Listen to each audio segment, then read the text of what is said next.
અમરેલીના સાવરકુંડલામાં ખેતીવાડી વિભાગની સબસિડી યોજના હેઠળના ટ્રેક્ટરોના વેરિફિકેશનને લઈ ખેડૂતોમાં રોષ જોવા મળ્યો છે। સાવરકુંડલા માર્કેટિંગ યાર્ડ ખાતે એક સાથે 180 જેટલા ટ્રેક્ટરો વેરિફિકેશન માટે ભેગા કરવામાં આવ્યા હતા।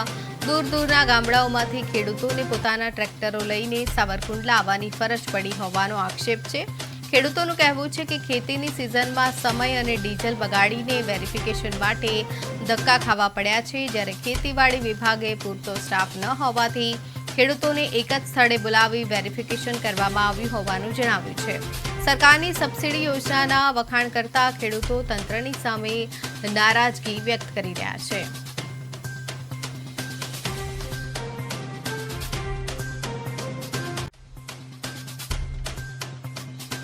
ડીઝલ મળતું હતું, ખેડૂતો અનેક વખત લાઈનમાં ઊભા રહ્યા।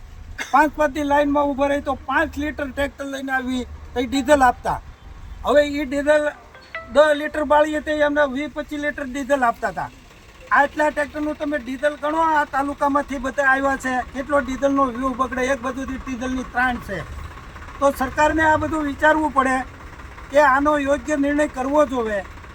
અને આજે ખેડૂતને આગળ લઈ જવા હોય તો ખેડૂતને થોડા મુક્ત રાખો।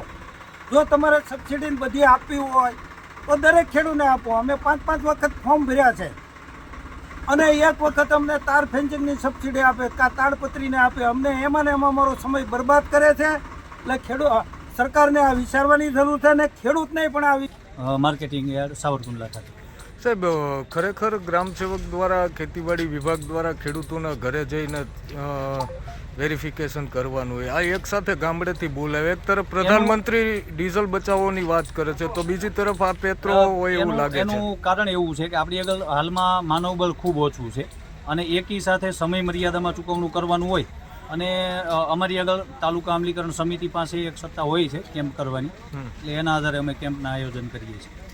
ઝડપથી ટૂંકમાં ખેડૂતોને લાભ આપી શકાય એમાં ખેડૂતોનું ડીઝલનો આર્થિક નુકસાન તો વેઠવાનો વારો આવે ને। 40-50 કિલોમીટરથી દૂર આવતા હોય, સામાન્ય એવરેજ આપતી હોય।